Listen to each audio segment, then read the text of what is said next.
El aire en la mansión de Greenwich era tan denso y helado como el mármol neoclásico que la sostenía. No era la temperatura, sino la ausencia de vida. Sebastian, de 45 años, el dueño y CEO de la gigante tecnológica Tecnova, estaba parado frente a una ventana panorámica, vestido con un traje Tom Ford que olía a éxito y soledad.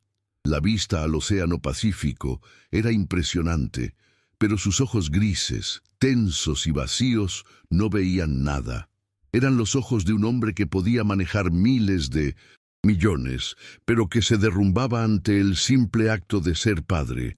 Su cabello canoso estaba perfectamente peinado, pero su alma, a juzgar por la rigidez de sus hombros, estaba deshecha por la culpa y el trauma de haber perdido a su esposa y de tener a su hija, la pequeña Sofía, en una jaula de oro. Para Sebastián, el dinero era solo un analgésico caro para aliviar el dolor de su incompetencia emocional, y por eso había gastado fortunas en los mejores médicos, intentando comprar la cura para la ceguera de su hija y, de paso, la absolución para su propia conciencia. El ambiente de la sala de lectura, aunque menos formal, replicaba la misma frialdad. Estanterías de caoba repletas de ediciones de lujo, pero sin un solo rastro de desorden o calidez. En el centro, como una figura de porcelana, estaba Sofía, de 8 años. Llevaba un vestido de seda color marfil que acentuaba la palidez de su piel, y su cabello rubio, claro como el sol de invierno, caía sobre sus hombros. Sus ojos verdes eran de una belleza inquietante, fijos en un punto invisible, dando la trágica pero falsa impresión de una ceguera profunda e irremediable. Esta era la niña que vivía rodeada de lujo, con acceso a todos los recursos del mundo, pero que en realidad era prisionera de su propia deficiencia y del asfixiante exceso de protección que solo servía para reforzar su dolor y aislamiento. Su dolor no venía de no ver, sino de no ser vista de verdad, sino solo como la pobre niña ciega. Junto a ella estaba Elena, de 30 años, la nueva niñera. Su perfil era diferente, ex-enfermera pediátrica con experiencia en orfanatos. Su vestimenta era práctica y sus ojos, en lugar de admirar la riqueza de la mansión, analizaban con una empatía genuina, pero también con una mirada aguda, casi investigadora. Estaba leyendo un cuento de hadas, con una voz calmada que por primera vez infundía algo parecido a un ambiente seguro en la habitación. Sofía, que parecía inmóvil, escuchaba con una atención que iba más allá de lo que se esperaría de una niña en su situación. La tranquilidad era una capa fina, a punto de romperse. Elena sentía que había una verdad no dicha en esa casa, una sombra que el dinero de Sebastián no podía comprar, una verdad ligada a la soledad de esa pequeña. El momento decisivo llegó con un simple descuido. La anciana ama de llaves, doña Marta, entraba con un servicio de té y, en un momento de distracción, un pesado vaso de cristal cortado resbaló de la bandeja. El sonido sordo del cristal, al chocar contra el suelo de mármol pulido, resonó como un disparo en el silencio opresivo de la mansión. Elena sintió un escalofrío. Instintivamente, la gente con discapacidad visual se orienta puramente por el sonido después de que éste ocurre. Pero lo que hizo Sofía no fue una reacción, sino una anticipación. Justo antes de que el sonido terminara de esparcirse por la sala, la niña se encogió mínimamente y, lo más importante, movió su cabeza 1 centímetro hacia la derecha, en la dirección exacta donde el vaso golpeó el suelo, antes de que el impacto terminara. Fue un gesto casi microscópico, apenas perceptible. Para cualquiera era una respuesta auditiva. Para Elena, una profesional avezada en traumas infantiles y comportamientos defensivos, fue una clara señal de una reacción visual y de anticipación. Un niño ciego no se mueve hacia donde sabe que algo caerá. El impacto emocional fue inmediato. un frío helado subiendo por la espalda de Elena. No estaba presenciando un milagro o una mejoría gradual. Estaba enfrentando una mentira o, lo que era peor, la profunda evidencia de un trauma psicológico oculto. Esta pequeña y sutil observación destrozó su suposición inicial de que Sofía era simplemente una niña más, con una incapacidad física. Era una niña inteligente y perceptiva, disfrazada de víctima. Los ojos que se fijaban en el vacío no eran ciegos, eran, para Elena, la manifestación física de un dolor que la mente de la niña había decidido bloquear para protegerse. El gesto que marcó el inicio de esta trama, la frase de quiebre que Elena se dijo a sí misma sin atreverse a pronunciarla en voz alta, fue devastadora y precisa. Ella puede ver, pero elige no hacerlo. En ese instante, su papel cambió drásticamente. Ya no era solo una niñera, sino una detective emocional, una curadora de almas rotas. La riqueza de Sebastián había construido un cebo dorado, pero en su centro, la niña había levantado un muro invisible de miedo. Elena se dio cuenta de que el problema no era la falta de luz en los ojos de Sofía, sino la falta de verdad y seguridad en su entorno. Esa misma tarde, Elena comenzó su juego, sus pruebas sutiles y no invasivas. Dejar caer un juguete de tela suave cerca de los pies de Sofía, entrar a la habitación sin hacer el más mínimo ruido y observar su orientación, utilizar colores brillantes en su vestimenta. La evidencia se acumulaba innegablemente, como arena cayendo. La ceguera de Sofía era psicosomática o intencional, una estrategia de supervivencia. Entendió que revelar esa mentira a Sebastián sería un acto de traición a la niña, ya que él, inmerso en su culpa, era parte del problema. Su decisión fue firme. Forjaría un vínculo de confianza total con Sofía para que la niña se sintiera segura para hablar, para que revelara no lo que vio, sino lo que no pudo soportar ver. La riqueza material era irrelevante. Lo que se necesitaba era una conexión humana profunda. ¿Alguna vez has notado un pequeño gesto que reveló una gran verdad? Cuéntanos en los comentarios si crees que la verdad, por dolorosa que sea, es siempre el primer paso hacia la verdadera curación. Queremos leer sus historias. El pasado de Sebastián era un relato de éxito financiero meteórico, forjado con la misma frialdad y precisión que caracterizaban la decoración de su casa. Huérfano de afecto, había canalizado toda su energía en la acumulación de capital, creyendo que el poder y el dinero podían controlar el destino. A los 45 años, era un titán de la tecnología, un hombre que podía comprar cualquier cosa, excepto un día tranquilo de sueño. Su conflicto interno radicaba en la ironía cruel de su vida. Su inmensa riqueza no solo no lo había salvado de la pérdida, sino que ahora era un constante recordatorio de su fracaso más profundo. El vacío emocional que sentía era la antítesis de los miles de millones en su cuenta. Era el precio de haber sustituido los sentimientos por las cifras, y ahora se reflejaba en el silencio de su mansión. El trauma, la pérdida de su esposa en un trágico accidente de coche hacía 5 años, había cementado su incapacidad para lidiar con la emoción. Había gastado $10 millones en los mejores especialistas del mundo para el diagnóstico de Sofía, solo para escuchar una y otra vez que la ceguera era de origen incierto o psicosomático. La explicación fácil y conveniente para él era la biológica, la que eludía la necesidad de confrontar la escena que quizás Sofía había presenciado, o, peor aún, el recuerdo de su propia esposa.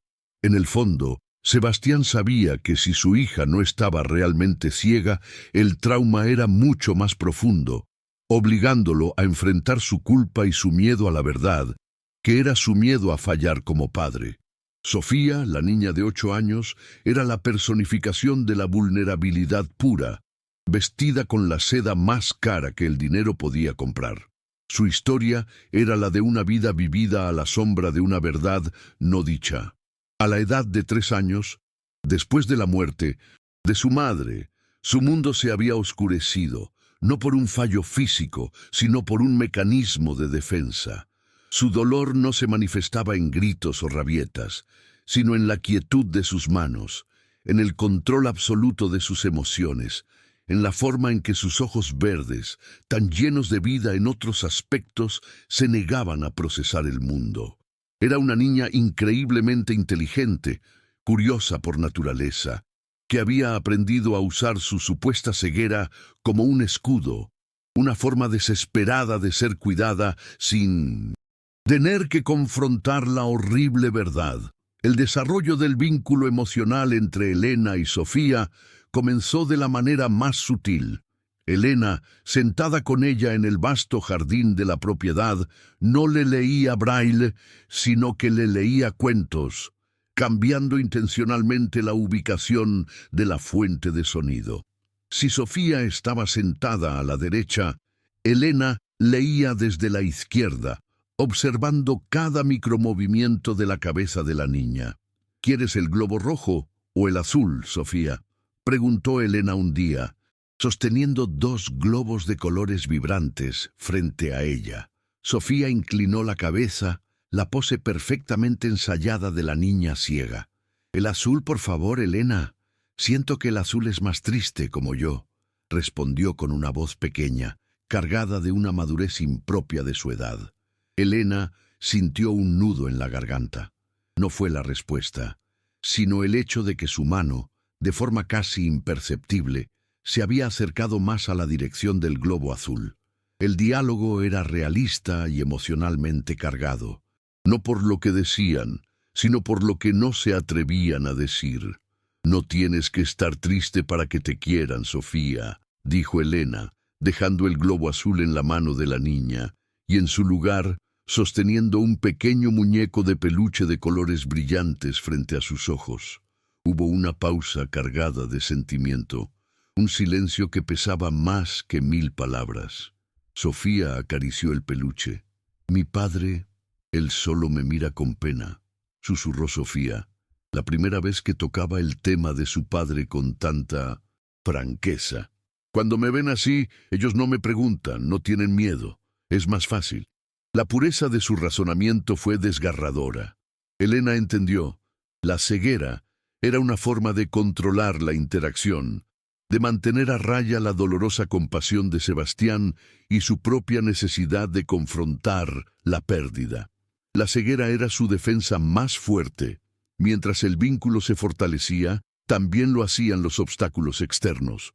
El doctor Alistair Finch, el oftalmólogo jefe del equipo médico de la familia, un hombre renombrado y arrogante que se había beneficiado de la fortuna de Sebastián durante años, se convirtió en el principal opositor de Elena. Durante una reunión en la oficina principal, con Sebastián presente, el médico ridiculizó las observaciones de Elena. «Señor Sebastián, los informes son claros», dijo el médico con una sonrisa condescendiente, pasando una carpeta de pruebas. «La señorita Elena, con todo respeto, está sucumbiendo a las teorías conspiratorias emocionales. La ceguera de Sofía es compleja, sí, pero no hay evidencia de que esté fingiendo. Sus métodos de dejar caer objetos son no científicos e intrusivos. Sugiero que la señorita Elena se limite a las tareas de la niñera o será despedida». La burla social era palpable. El círculo de Sebastián veía a Elena como una intrusa, una niñera envidiosa, amenazando la burocracia establecida de la culpa y la conveniencia. Sebastián, atrapado en su miedo interno, se puso del lado del médico. «Elena, confío en ti. Pero el doctor Finch es un experto.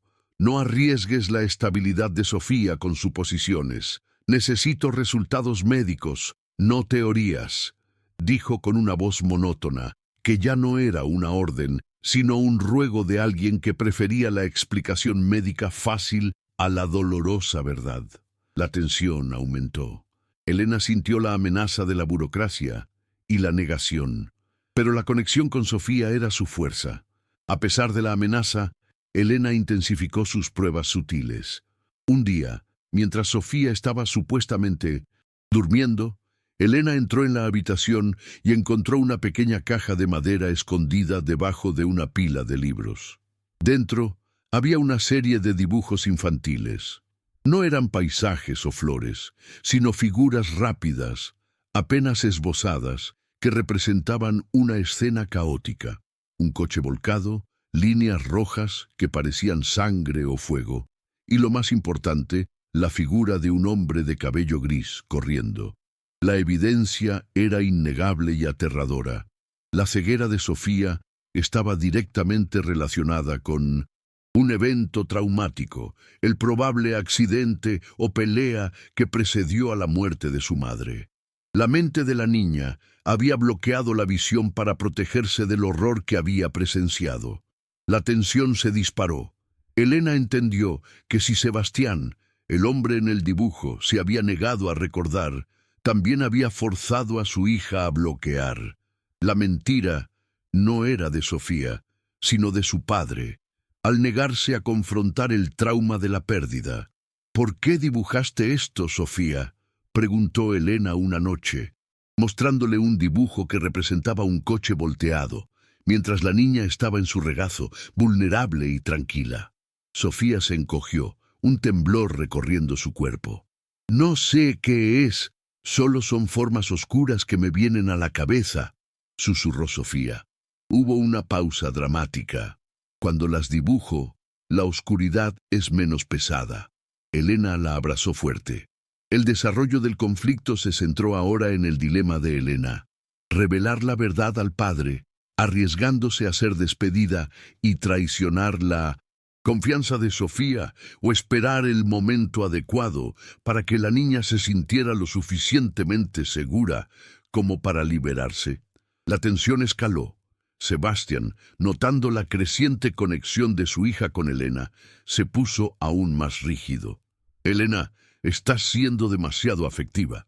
Necesito una niñera profesional que siga el protocolo, no una amiga», le espetó una mañana, con un tono más parecido a un jefe que a un padre. El contraste entre la riqueza material de la casa y la pobreza emocional de sus habitantes nunca fue tan claro. Sebastián, con su miedo y su culpa, estaba construyendo una prisión de amor no expresado. La conexión afectiva, sin embargo, era inquebrantable. Elena le enseñaba a Sofía sobre las texturas, no sobre los colores.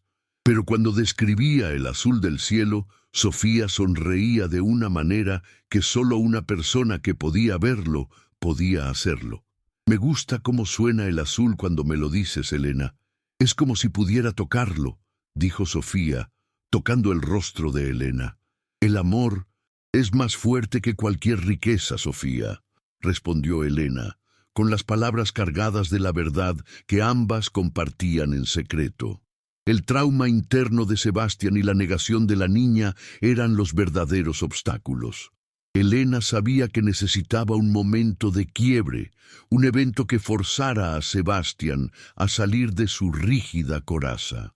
La oportunidad llegó con el anuncio de una fiesta benéfica en la mansión, un evento de gala destinado a desviar la atención de los problemas internos de Sebastián y mostrar una imagen de perfección.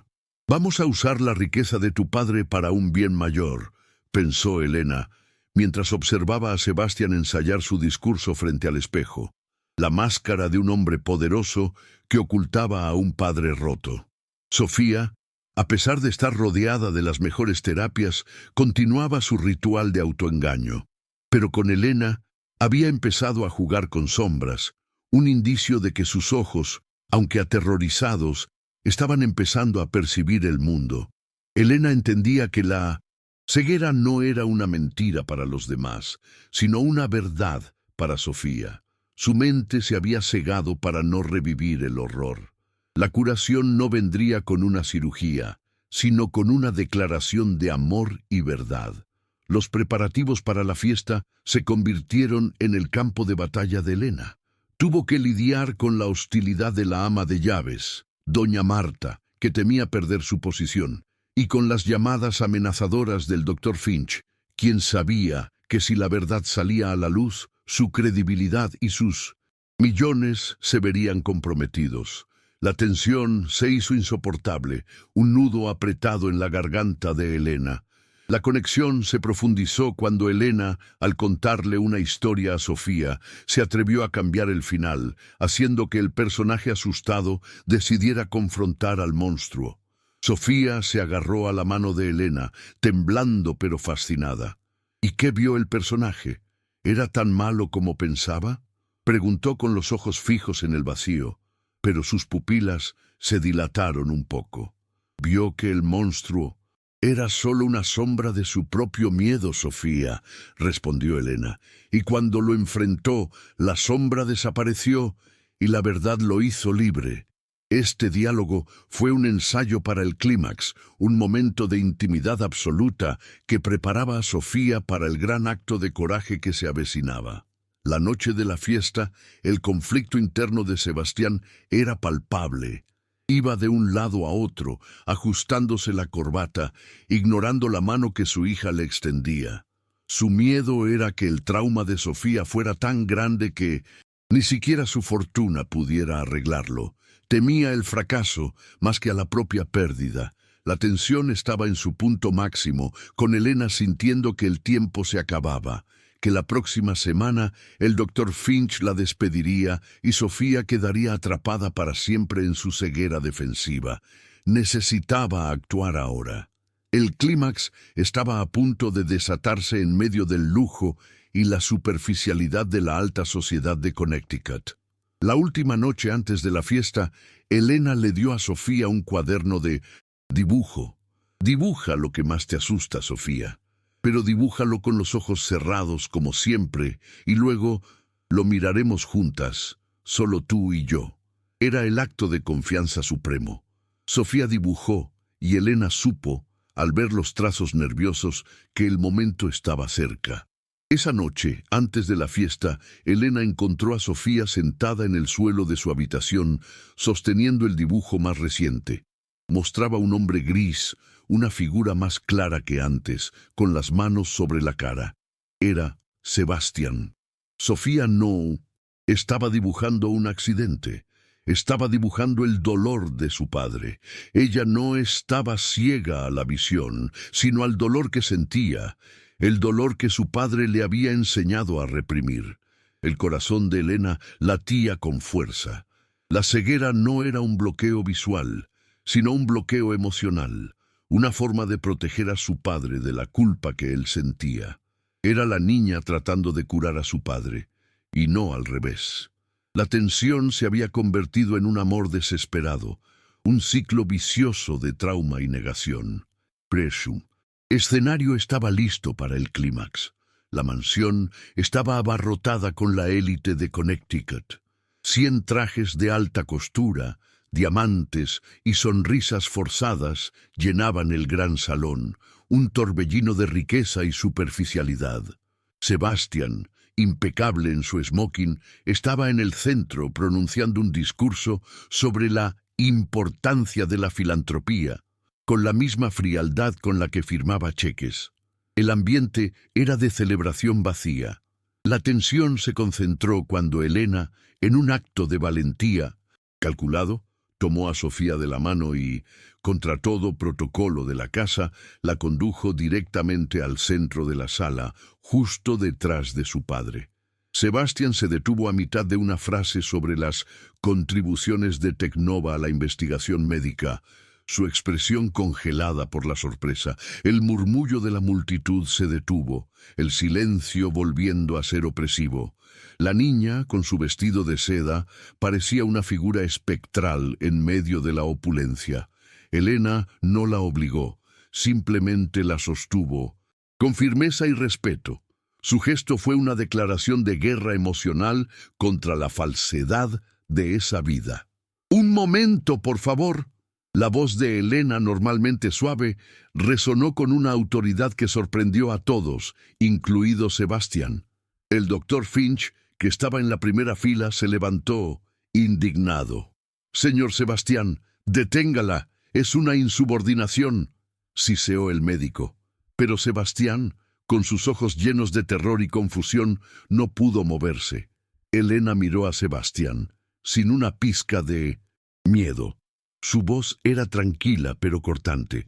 «Señor Sebastián, usted gasta millones en médicos para curar los ojos de Sofía, pero el problema no está en sus ojos, está en el corazón que usted se ha negado a abrir y en la verdad que usted se ha negado a enfrentar». Era una acusación directa, la humillación pública que forzaría la confrontación. Ella se inclinó hacia Sofía, su voz ahora suave, solo para que la niña la oyera. «Sofía, tu padre te ama, pero él tiene miedo de recordar, y por eso tú también has tenido miedo de ver».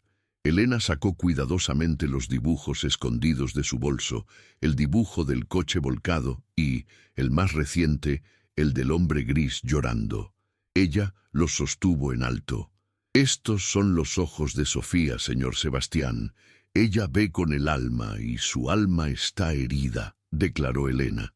El gesto fue dramático, los dibujos infantiles en contraste con los cuadros caros en las paredes. La multitud ahora estaba en un silencio absoluto, expectante. La figura de Sebastián se tensó, sus manos apretadas en puños. Elena dio un paso crucial.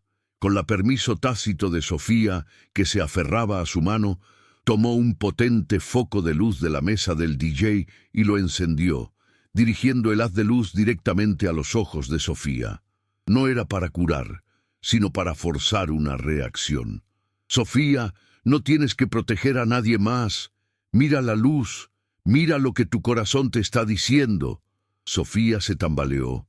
Sus ojos verdes, que hasta entonces habían estado vacíos, parpadearon violentamente ante la intensidad de la luz.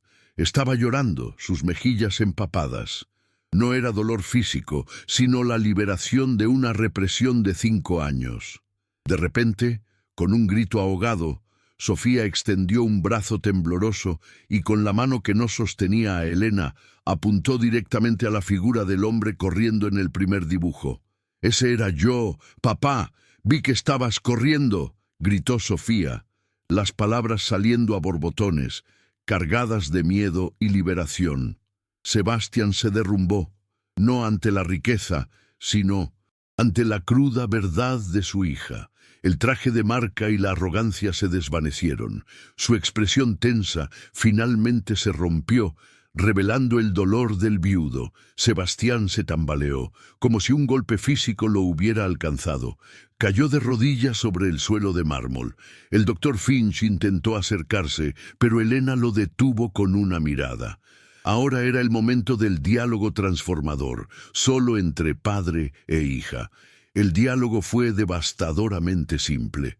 «Hija, mi amor, yo lo siento tanto», dijo Sebastián, su voz apenas un susurro roto. «Tu madre, ella murió. Fue un accidente horrible. Yo estaba allí, y yo no pude salvarla. Yo te saqué del coche. Yo me culpé, Sofía. Te puse aquí, con todo este dinero, para que me perdonaras por no haber sido lo suficientemente fuerte para salvarla. Me negué a hablar de eso para no lastimarte más. No querías ver, y yo te obligué a no ver con mi silencio y mi culpa». Sofía, llorando, se arrojó a los brazos de su padre. «Yo no estaba ciega, papá. Yo solo cerré los ojos para que no tuvieras que ver lo asustado que yo estaba. Creí que si no lo veía, tú no me dejarías como a mamá». La revelación fue la llave. La ceguera era un acto de empatía de una niña por la culpa de su padre, una verdad invertida. El momento decisivo llegó a través del contacto. Sebastián abrazó a su hija con la única cosa que no había usado en 5 años, afecto puro. En medio del silencio estupefacto de la multitud, sus manos ya no eran las de un CEO, sino las de un padre. Él había superado la culpa de la muerte de su esposa, Sofía, el miedo de presenciar el evento. Fue entonces que sucedió, sin efectos especiales, sin fanfarrias. Sofía se apartó del abrazo y levantó su rostro, ahora bañado en lágrimas. y por primera vez en 5 años, sus ojos verdes brillantes se fijaron en los de su padre, no con la mirada vacía de antes, sino con una visión total y liberada, de un alma que ya no necesitaba esconderse. La ceguera se fue con la verdad. «Papá, te veo», dijo Sofía, la frase más sencilla y poderosa jamás pronunciada en esa mansión. Sebastián, al ver la luz literal y metafórica en los ojos de su hija, se desmoronó por completo, esta vez de alivio. La conexión de confianza entre padre e hija se había restablecido con la única moneda que importaba, la honestidad. El doctor Finch intentó protestar. «Señor Sebastián, esto es histeria, un efecto placebo». Sebastián se levantó, con una nueva firmeza, la rigidez del CEO regresando, pero esta vez llena de propósito. Miró al médico directamente a los ojos. «Usted está despedido, doctor, y todos los que se han beneficiado de mi culpa», declaró Sebastián, su voz firme, con una autoridad que nunca antes había usado para un propósito personal. El contraste era sorprendente. El hombre que un minuto antes había sido un desecho emocional, ahora era un líder con un corazón curado. Elena se retiró sutilmente, dejando que padre e hija compartieran su momento de resurrección. Ella había cumplido su misión, había usado un evento social para forzar la verdad y demostrar que el dinero no podía comprar la cura para el dolor del alma. La curación de Sofía fue la catarsis de Sebastián. El clímax fue la prueba de que la vulnerabilidad era la verdadera fuerza y la verdad la única terapia efectiva. La mansión, por primera vez, se sentía viva, el aire cargado de una emoción genuina en lugar del frío opresivo del dinero. El camino hacia el desfecho inspirador estaba abierto. La fiesta de beneficencia terminó abruptamente. Los invitados se dispersaron en un silencio incómodo, testigos de una transformación que la riqueza y la ciencia no pudieron predecir. A la mañana siguiente, el aire en la mansión era diferente. El silencio ya no era opresivo, sino reflexivo, lleno de la promesa de un nuevo comienzo. La primera decisión concreta de Sebastián fue cumplir su promesa. Frente a la chimenea de mármol, en un lugar donde siempre había colgado un cuadro de un abstracto caro, Sebastián había colgado el dibujo de Sofía del hombre llorando. Se sentó con Elena, a quien ahora miraba no como una empleada, sino como a la arquitecta de su salvación. La rigidez de su postura había desaparecido, sustituida por una humildad tardía. Sebastián despidió no solo al doctor Finch, sino a todo el equipo médico que se había beneficiado de su culpa. Usó $100 millones, el equivalente al costo de 2 años de terapias ineficaces y equipos de diagnóstico caros, para un propósito nuevo y mucho más noble. La visión de Sofía, que ya no estaba limitada, inspiró su nueva misión. Una semana después, Sebastián anunció la creación de la Fundación Tecnova para el trauma infantil. Su objetivo era financiar centros de tratamiento que priorizaran la empatía, la verdad y la terapia artística, inspirado en el enfoque de Elena. «Mi fortuna no puede salvar a mi esposa, pero puede salvar a otros de mi error», declaró Sebastián en una breve conferencia de prensa que se hizo viral. Había cambiado la rigidez por la afectividad. Sofía pasó de ser la niña prisionera de oro a una niña normal, recuperada y curiosa. Iba a la escuela pública, jugaba en el barro y reía a carcajadas. La visión no solo había regresado físicamente, sino que también había liberado su personalidad brillante y perceptiva. Había cambiado sus vestidos de seda por ropa informal y el mármol frío por el calor de la atención no negociada de su padre. Elena, con su experiencia en trauma y su empatía genuina, se convirtió en la consultora principal de la fundación, pero su papel más importante fue el de figura materna. Su presencia en la mansión ya no era por un salario, sino por el afecto mutuo. El hogar de Greenwich, valorado en unos 50 millones de dólares, por fin era un hogar. La nueva filosofía de vida de Sebastian se resumió en un simple gesto. Cambió sus reuniones de alto nivel en la noche por la lectura de cuentos para Sofía.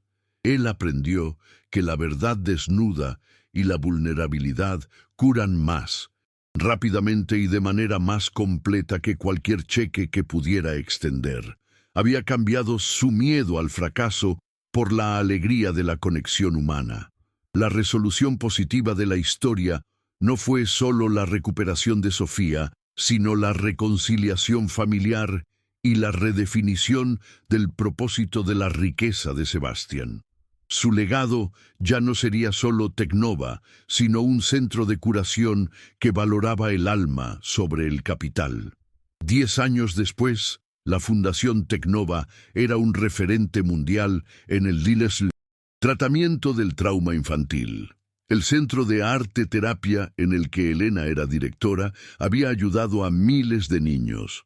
Sofía, ahora de 18 años, era una estudiante brillante y una defensora apasionada de la salud mental, sin rastro de su pasado trauma.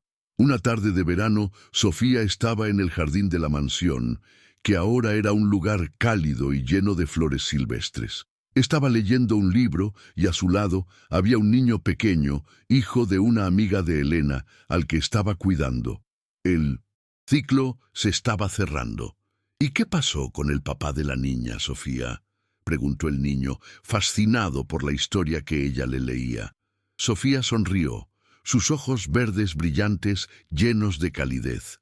El padre aprendió que lo más valioso que tenía no era su empresa ni su dinero, sino la verdad en los ojos de su hija, y que el amor, cuando se da sin miedo, es la única cosa que puede verlo todo, respondió Sofía.